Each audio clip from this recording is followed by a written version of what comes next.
नमस्कार, मैं लीलाधर सर आपका फिर से ऑनलाइन बायोलॉजी क्लास में स्वागत करता हूँ। जैसा आप लोग जानते हो कि आपका जो टॉपिक स्टार्ट किया था वो था लेसन वंशागति एवं भिन्नता। वंशागति एवं भिन्नता आपने पिछले क्लास में पढ़ा है कि वंशागति क्या होती है, विभिन्नताएं क्या होती हैं, ग्रेगर जॉन मेंडल कौन थे, उन्होंने क्या किया था। तो ग्रेगर जॉन मेंडल थे जो ग्रेगर जॉन मेंडल इन्हें कहा जाता है आनुवांशिकी का जनक। क्या कहा जाता है? आनुवांशिकी का जनक, फादर ऑफ जेनेटिक्स। किसे कहा जाता है? ग्रेगर जॉन मेंडल को। क्यों कहा जाता है? क्योंकि इन्होंने आनुवांशिकता के नियमों की खोज की थी। किसकी? आनुवांशिकता के नियमों की खोज की थी। किस पे किया था? इन्होंने लिया था गार्डन पी, उद्यान मटर। कौन सी मटर? उद्यान मटर, जिसका वैज्ञानिक नाम क्या था? पाइसम सैटाइवम। मटर को क्यों चुना था ये भी हम आपको बता चुके थे कि मटर का पौधा एक वर्षीय होता है, उभयलिंगी होता है, बाइसेक्सुअल होता है, अर्थात नर और मादा जननांग दोनों ही एक ही पुष्प में होते हैं। कहाँ होते हैं? एक ही पुष्प में होते हैं। अब यहाँ तक आपका क्लियर हो गया था पिछले क्लासों में। अब आगे बढ़ते हैं कि जो ग्रेगर जॉन मेंडल थे उन्होंने मटर पर जो एक्सपेरिमेंट किए थे, प्रयोग किए थे 10 वर्षों तक, उनके लिए कौन कौन से कैरेक्टर लिए थे। जैसे हमने आपको पिछली क्लास में बताया था कि मटर के पौधों में विपरीत जोड़े विभिन्न प्रकार के पाए जाते हैं, एक से अधिक होते हैं, जिस वजह से मेंडल ने क्या किया था कि मटर के पौधे का चुनाव किया था। अब ये कुछ लक्षण थे। जैसे पहला उन्होंने लिया था तने की लंबाई। क्या लिया था? तने की लंबाई। हाँ, कॉपी पेन ले लो, नोट करते चलो। तने की लंबाई। अब पौधा कैसा होगा? आपको पता है प्लांट के पौधों के मेनली 4 भाग होते हैं। कितने भाग होते हैं? 4। कौन कौन से होते हैं? रूट, स्टेम, लीफ और फ्लावर। जड़, तना, पत्ती और फूल या पुष्प। पौधों के मुख्यतः 4 भाग होते हैं, जड़, तना, पत्ती और लीफ। तो ग्रेगर जॉन मेंडल ने मटर के पौधे का पहला लक्षण लिया था तने की लंबाई। या पौधा लंबा होगा या बौना होगा? क्या होगा? लंबा पौधा या बौना पौधा। अब यहाँ पे उन्होंने क्या किया था, ये लिख लो कि ये लक्षण है और ये विपरीत जोड़े हैं। ये प्रभावी है और ये अप्रभावी है। ये प्रभावी लक्षण है और ये अप्रभावी लक्षण। प्रभावी और अप्रभावी क्या होते हैं कि वे लक्षण जो F1 पीढ़ी में, नई पीढ़ी में अपना प्रभाव प्रकट करते हैं, उन्हें कहलाते हैं प्रभावी। और जो अपना प्रभाव प्रकट नहीं कर पाते हैं वो क्या कहलाते? अप्रभावी। तो क्लियर हुआ? तने की लंबाई। अब पौधा कैसा होगा? लंबा होगा या बौना होगा? टाल होगा या ड्रॉप होगा? क्लियर? दूसरा लक्षण लिया था ग्रेगर जॉन मेंडल ने, बीज का आकार। क्या था? बीज का आकार, शेप ऑफ सीड। बीज का आकार कैसा होता है? आप सबने मटर देखी है, तो मटर कैसा होता है? क्या गोल होता है या फिर उसमें कुछ पिचका हुआ होता है? पिचके हुए के लिए सब यूज करते हैं झुर्रीदार, ब्रिंकिल्ड। क्या यूज करते हैं? ब्रिंकिल्ड या झुर्रीदार। तो बीज का आकार कैसा होगा? गोल होगा या झुर्रीदार होगा। फिर तीसरा है आपका, तीसरा कैरेक्टर लिया था बीज का रंग। बीज का रंग, अब यहां देखो, या पीला होगा या हरा होगा, पीला होगा या हरा होगा। अब ये कहोगे कि सर बीज तो, मटर का बीज तो कैसा होता है? सफेद होता है और हरा होता है, लेकिन पीला तो नहीं देखा है। तो होता क्या है कि बीज की आप जब संरचना पढ़ोगे आगे, तो जो सफेद कलर का होता है मटर के बाहर, बाहरी आवरण, वो कहलाता है, जैसे ये है, ये बीज है, इसकी ये बाहरी परत सफेद है, ये कहलाती है आपकी बीज चोल। क्या कहलाती है? बीज चोल। क्या कहलाती? बीज चोल या सीड कोट। क्या कहलाती है? Seed coat. सीड, बीज के बाहरी परत को क्या कहते हैं? बीज चोल या सीड कोट। ये कैसी होती है? सफेद रंग की, सफेद कलर की होती है।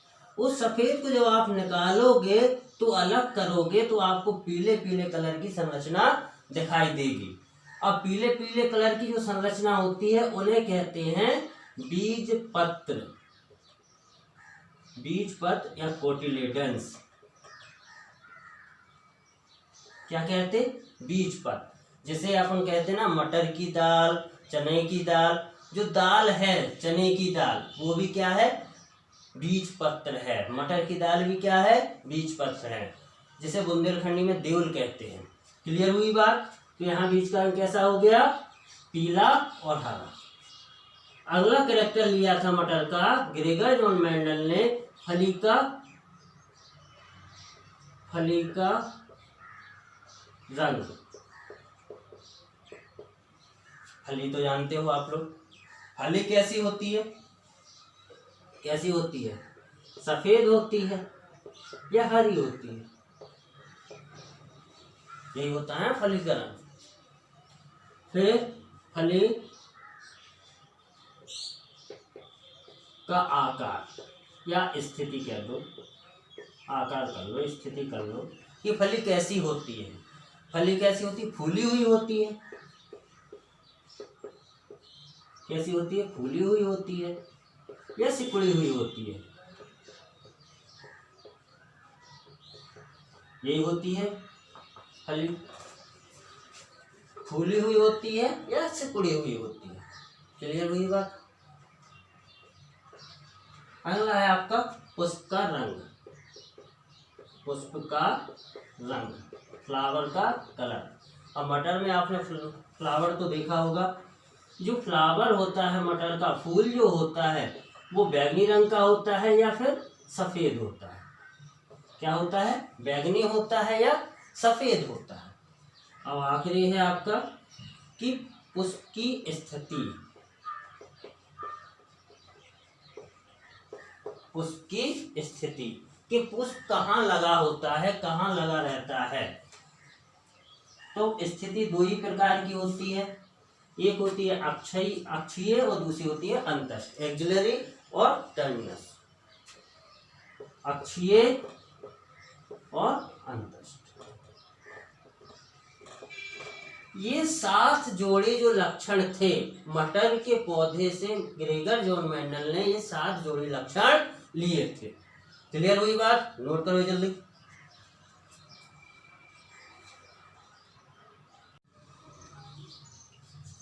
हाँ भाई, क्लियर हुआ? अब आगे बढ़ते हैं। अगली हेडर है मेंडल की क्रिया विधि। मेंडल के प्रयोगों की क्रिया विधि। हम आपको बता दें कि जो ग्रेगर जॉन मेंडल थे, जिन्होंने अपने प्रयोग किए थे, वो प्रयोग उन्होंने 2 प्रकार के क्रॉस पर आधारित थे। एक था एक गुण संकर संकरण, एक गुण संकर संकरण, mono hybrid cross, hybrid cross. और दूसरा था आपका द्विगुण संकर संकरण। द्विगुण संकर संकरण, डाइहाइब्रिड क्रॉस। अब यहां देखो कि इन दोनों क्रॉस के आधार पर, इन दोनों संकरण के आधार पर ग्रेगर जॉन मेंडल ने क्या किया था, आनुवंशिकता के नियमों की खोज की थी। अब चलो इन्हें एक करके पढ़ते हैं। पहला है आपका मोनोहाइब्रिड क्रॉस, एक गुण संकर संकरण। और दिमाग में बात रखना कि मटर के साथ जोड़े लक्षण ग्रेगर जॉन मेंडल ने लिए थे। हाँ भाई, शब्द तोड़ो, परिभाषा बना। एक गुण संकरण, संकरण को इंग्लिश में कहते हैं क्रॉस। क्रॉस मतलब गुणा, गुणा मतलब कि एक गुण। तो इसकी परिभाषा क्या बनेगी कि ग्रेगर जॉन मेंडल ने क्या किया था, 7 जोड़े लक्षण लिए थे। तो उन 7 में से कोई एक लक्षण, क्या, एक लक्षण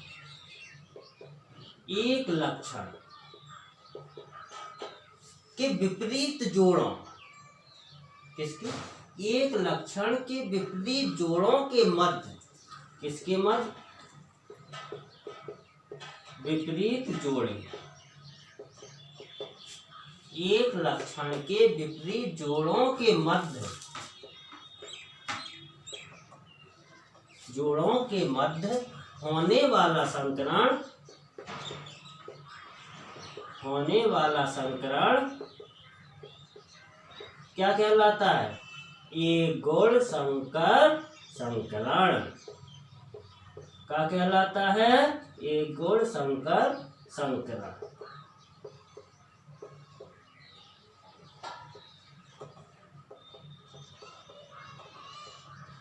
क्लियर हुई बात? नहीं हुई? ठीक, इसको साफ कर दो, फिर समझ लो।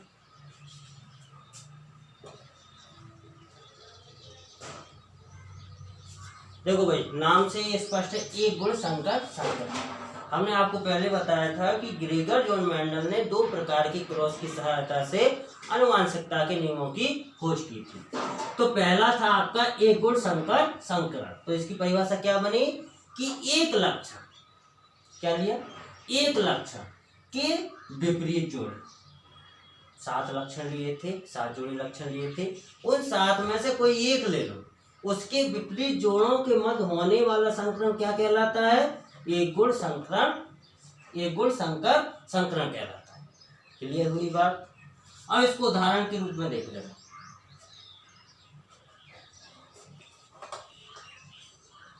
उदाहरण देखोगे आप, ये दिमाग में बैठा लो।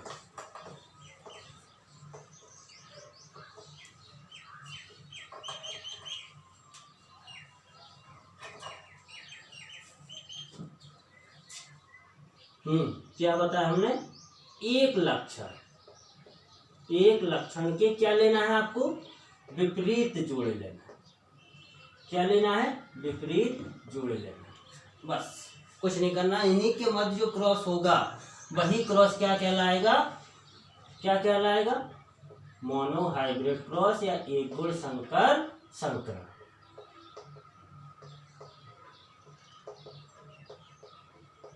ठीक, अब देखो, जैसे लिया एक लक्षण लेना। एक लक्षण हमने आपको पहले नंबर नोट करवाया था, तने की लंबाई। क्या लिया था, तने की लंबाई, यही लिया था एक लक्षण। एक लक्षण ले लिया आपने। अब पौधा कैसा होगा, लंबा होगा या बौना होगा, कैसा होगा, लंबा पौधा होगा या बौना पौधा होगा।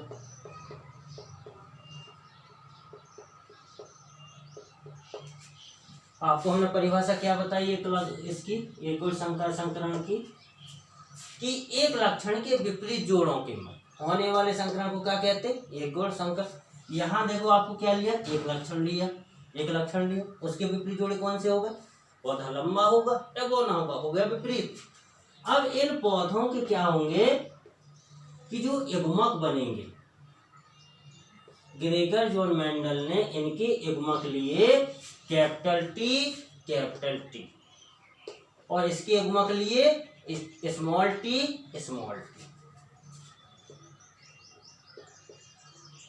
कैपिटल टी और स्मॉल टी।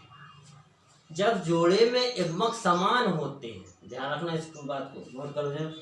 जब जोड़े में युग्मक समान होते हैं तो उसे कहते हैं समयुग्मजी या समयुग्मकी या समयुग्मजी,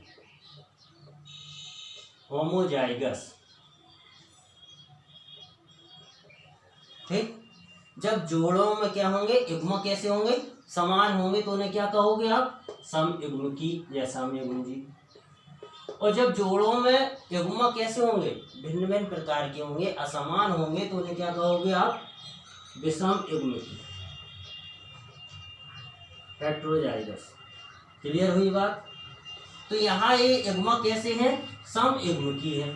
तो यहाँ पर केवल और केवल उसका एक युग्मक ही बनेगा जिसे बोलते हैं पैतृक युग्मक, पेरेंट गैमीट। क्या कहते हैं, पेरेंट गैमीट, पैतृक युग्मक। माता पिता के युग्मकों को क्या कहते हैं, पैतृक युग्मक। अब यहाँ लंबा पौधा बौना पौधा क्या है, माता पिता है जो नई पीढ़ी बनेगी। अब इनके मध्य क्रॉस हुआ तो गैमीट क्या बने, कैपिटल टी स्मॉल टी। क्या बने, कैपिटल टी स्मॉल टी। ये पीढ़ी कौन सी हो गई, ये पीढ़ी हो गई प्रथम पीढ़ी, F1 पीढ़ी। इसे बोलते हैं प्रथम संतानीय पीढ़ी या फीलियल जनरेशन, जिस वजह से इसे क्या कहते हैं, F1 पीढ़ी। तो F1 पीढ़ी जब प्राप्त हुई तो ग्रेगर जॉन मेंडल ने पाया कि F1 पीढ़ी में सभी पौधे कैसे थे, लंबे थे। सभी पौधे कैसे थे, लंबे थे। अब सभी पौधे कैसे उन्हें प्राप्त हुए, लंबे हुए, किसमें, प्रथम संतानीय पीढ़ी, प्रथम संतानीय पीढ़ी। क्लियर हुई बात। प्रथम संतानीय पीढ़ी में सभी पौधे कैसे प्राप्त हुए, लंबे प्राप्त हुए। अब हम आपको इसको और आगे बढ़ाने से पहले क्या किया, ग्रेगर जॉन मेंडल ने जो भी F1 पीढ़ी में जितने भी पौधे आए उन पौधों में उन्होंने स्वपरागण कराया, स्वनिषेचन कराया, सेल्फ पॉलिनेशन कराया। क्या कराया, स्वपरागण कराया, स्वनिषेचन कराया। आपको हम बताना भूल गए थे उसमें कि जो मटर के पौधे हैं, मटर के पौधों में विभिन्न प्रकार के कैरेक्टर पाए जाते हैं, लक्षण पाए जाते हैं। जैसे आपको पहले हमने बताया था कि एक वर्षीय होता है, उभयलिंगी होता है, बाइसेक्सुअल होता है। और मटर का पौधा जो होता है, मटर का पौधा जो होता है उसमें स्वनिषेचन पाया जाता है या स्वपरागण की क्रिया पाई जाती है। क्या पाया जाता है, स्वनिषेचन या स्वपरागण की क्रिया पाई जाती है। ये आप लोग जानते होंगे। परागण क्या कहलाता है, परागण क्या कहलाता है, चलो सुनो। जब पराग कोश से, किससे, पराग कोश से क्या निकलेंगे, परागकण निकलेंगे। क्या निकलेंगे, पराग कोश से क्या निकलेंगे, परागकण। अब ये परागकण निकलकर किसी पुष्प के वर्तिकाग्र पर पहुंच जाए। कहाँ पहुंच जाए, वर्तिकाग्र पर। तो उस क्रिया को क्या कहते हैं, परागण कहते हैं। क्या कहते हैं, परागण। कि जब परागकण निकलकर कहाँ से, पराग कोश से, कहाँ से निकल के, पराग कोश से परागकण निकलकर जब वर्तिकाग्र पर पहुंच जाए तो उस क्रिया को क्या कहते हैं, परागण कहते हैं। क्या कहते हैं, परागण कहते हैं। अब ध्यान से देखो,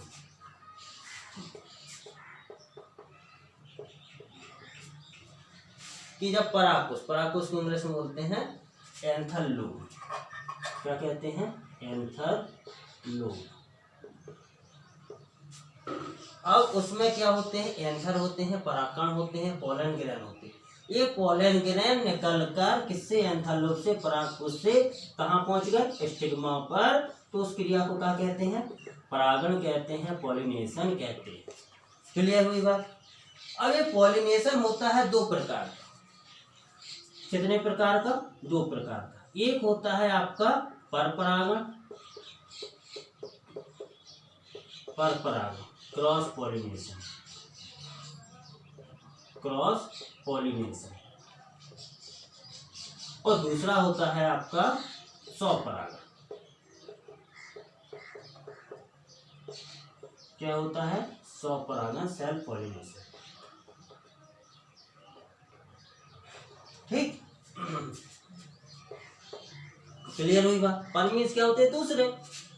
तो जब परागकण निकलकर किससे? परागकोश से निकलकर जब दूसरे पौधे के, कहां पे? दूसरे पौधे के पुष्प के वर्तिकाग्र पर पहुंचे तो उस क्रिया को क्या कहते? परपरागण कहते हैं। देखो, परागण की परिभाषा तो वही है कि परागकण कहाँ पहुंच रहा है? वर्तिकाग्र पर। तो इस क्रिया को क्या कहोगे? परागण। कहाँ से निकलते हैं परागकण? परागकोश से। लेकिन ये होते हैं दो प्रकार के, परपरागण और स्वपरागण। पर मीन्स क्या होते हैं? दूसरे पौधे। भाई एक पौधे के से क्या हुआ? परागकण निकले, वो दूसरे पौधे के पुष्प के वर्तिकाग्र पर पहुंच गए। पहुंचने की क्रिया को क्या कहोगे आप? परपरागण। क्लियर हुई बात? अब आगे बढ़ते हैं स्वपरागण। अब स्वपरागण में क्या होता है? हमने आपको पहले भी बताया था कि जो मटर का पौधा होता है वो बाइसेक्सुअल होता है। कैसा होता है? बाइसेक्सुअल होता है, उभयलिंगी होता है, कि उसमें नर और मादा भाग दोनों ही एक ही पुष्प के अंदर प्रेजेंस होते हैं, पाए जाते हैं, उपस्थित होते हैं। तो स्व मतलब वो क्या होता है? स्वयं। अब क्लियर है परिभाषा? कि एक पौधे के पुष्प से परागकण कहाँ से निकल के? परागकोश से निकलकर उसी पुष्प जहां से वो निकला है, जिस परागकोश से निकला है, उसी पुष्प के वर्तिकाग्र पर पहुंच जाए तो उस क्रिया को आप क्या बोलोगे? स्वपरागण भी बोलोगे। या एक पौधे के परागकोश से परागकण निकलकर उसी पौधे के कोई अन्य या किसी अन्य पुष्प के वर्तिकाग्र पर पहुंचते हैं तो वो क्रिया क्या कहलाती है? स्वपरागण। इसमें दूसरा पौधा होता है, इसमें एक ही पौधा रहता है, बस अंतर ये होता है। दूसरा पौधा होता है, इसमें एक ही पौधा होता है। एक ही पौधे में विभिन्न पुष्प लगे रहते हैं, तो इस क्रिया में वहां पर क्रिया स्वपरागण की क्रिया संपन्न होती है। क्लियर हुई?